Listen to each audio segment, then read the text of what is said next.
من بنغازي ينضم الينا المتحدث باسم مجلس النواب الليبي عبد الله بليحق. مرحبا بك استاذ عبد الله. ما موقف مجلس النواب من خطه المبعوث الاممي الى ليبيا باجراء الانتخابات؟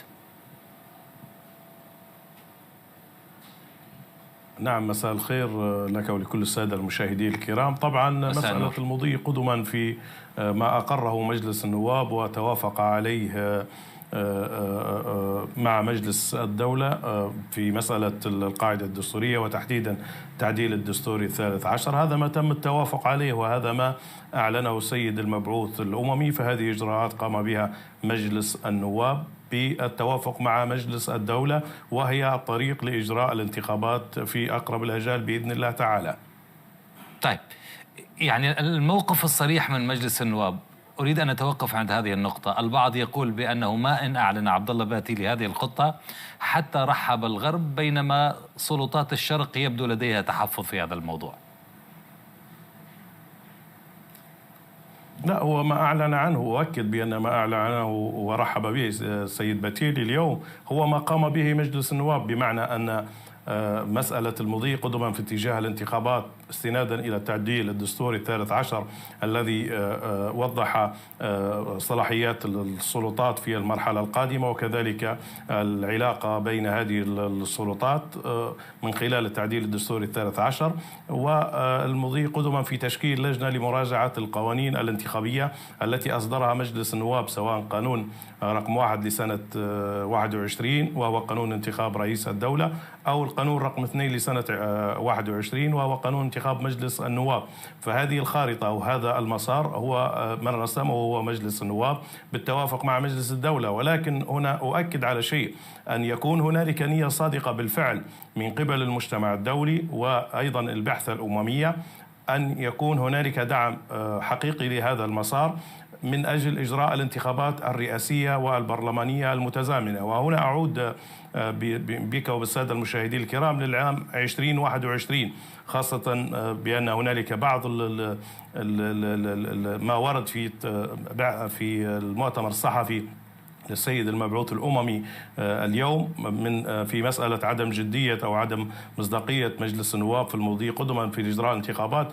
يعني أعود بالسادة المشاهدين ولهم الحكم، العام 2021 كان هنالك دعم أو مطالبات دولية وشعبية من أجل إجراء الانتخابات. أصدر مجلس النواب قوانين الانتخابات، ذهبنا في تسجيل الناخبين. نعم، وقيل حينها بأن قوة قاهرة هي منعت ذلك السيد عبد الله. نعم، هذا سرد. نعم، من عرقل هذه الانتخابات؟ القوى القاهرة. مجلس النواب؟ هل السلطات التشريعية مثل ما يتحدث السيد باتيلي؟ لا، القوى القاهرة.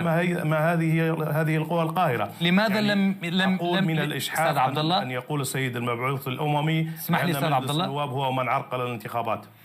لماذا لم يستطع مجلس النواب انتزاع من هي القوى القاهرة من عماد السائح حينها، يعني باعتبارك أتيت على هذا السد؟ نعم، هنالك حديث من أدلى به السيد عماد السائح في ذلك الوقت من قبل مجلس النواب. أولا هنالك قوى مسلحة قامت باقتحام مقر المفوضية، وهذه المجموعات المسلحة هي التي تعرقل الانتخابات بالتعاون مع حكومة منتهية الولاية، حكومة السيد عبد الحميد الدبيبة، التي لم يأتي السيد المبعوث الأممي على ذكرها، رغم أنها جزء مهم جدا في إجراء حتى الانتخابات القادمة. إذا لم يكن هنالك حكومة موحدة على كامل البلاد سوف يكون هنالك يعني تحديات كبيرة من أجل إجراء انتخابات. النقاش ما بين مجلسي النواب والدولة. نعم أستاذ عبد الله، اسمح لي المعذرة. النقاش ولجنة 6+6 ما بين المجلسين، يعني هل ثمة اجتماع مرتقب؟ هل ثمة مناقشات جديدة لوضع مختلف؟ من الممكن أن تكون الانتخابات بالفعل على الأبواب؟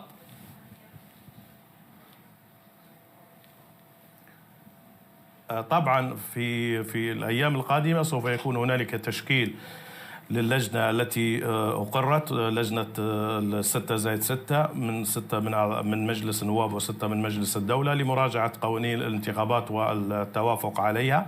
وخلال الأيام القادمة سوف يتم إنجاز هذا الاستحقاق بمراجعة سواء قانون انتخاب الرئيس أو قانون انتخاب مجلس النواب. ولكن بالعودة على سؤالك في مسألة القوى القاهرة، يعلم الجميع بأن هنالك أطراف دولية وأيضا مع البعثة الأممية كانت لديها اعتراض على مترشحين بعينهم، مترشحين أجاز لهم القانون لانتخابات الترشح، فبالتالي وصلنا إلى 24 قبيل 24 ديسمبر بشهر وتم إعلان هذه القوى القاهرة. فالجسم التشريعي وهو مجلس النواب لم يكن عائقا في إجراء الانتخابات لا في العام 2021 ولا في هذا العام. طيب، بالنسبة للأطراف الدولية أتيت على مسألة أنه إن كانت صادقة، إن كانت هناك نوايا صادقة أستاذ عبد الله، هل لمستم شيئا ما مثلا من الممكن أن يؤخر العملية السياسية الديمقراطية التي ينشدها الليبيون منذ تعيين موعد الانتخابات السابقة؟ نعم، يعني هنالك الكثير من الأحداث تجعل منا دائما متوجسين من الأطراف الدولية المؤثرة في الشأن الليبي في مسألة إجراء الانتخابات، وهذه التحديات سوف تظل قائمة إلى حين موعد الانتخابات. الآن الحديث عن مسألة التشريعات، تم إنجاز التشريعات بشكل كامل من مجلس النواب، ولا يزال سوى خطوة واحدة وهي تعديل قوانين الانتخابات أو التوافق عليها، لأن القوانين التي صدرت في العام 2021 قائمة.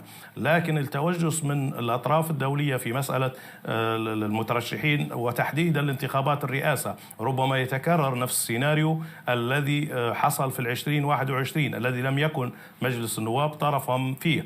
فبالتالي على سبيل المثال عندما توافق مجلس النواب ومجلس الدولة حول حكومة السيد فتحي باش آغا الذي تعهد عكس ما فعل السيد دبيبة، تعهد وكان من ضمن شروط قبوله كمرشح لرئاسة الحكومة أن لا يكون مترشحا للانتخابات، رغم تحقيق التوافق بين مجلس النواب والدولة إلا أنه بقوة السلاح وبسلطة الأمر الواقع لا يزال السيد دبيبة موجود في طرابلس، وذلك بسبب المجتمع الدولي والأطراف الدولية التي ترى مصلحة في وجود السيد عبد الحميد دبيبة. فبالتالي المسألة ليست بتحقيق توافق بين مجلس النواب والدولة، وإنما برؤى وآراء دولية تؤثر على المجتمع الدولي. ولنا في حكومة السيد فتحي باش آغا التي نالت الشرعية ونالت التوافق بين المجلسين، ومع ذلك لم تمكن من عملها. نعم، شكرا جزيلا لك من بنغازي المتحدث باسم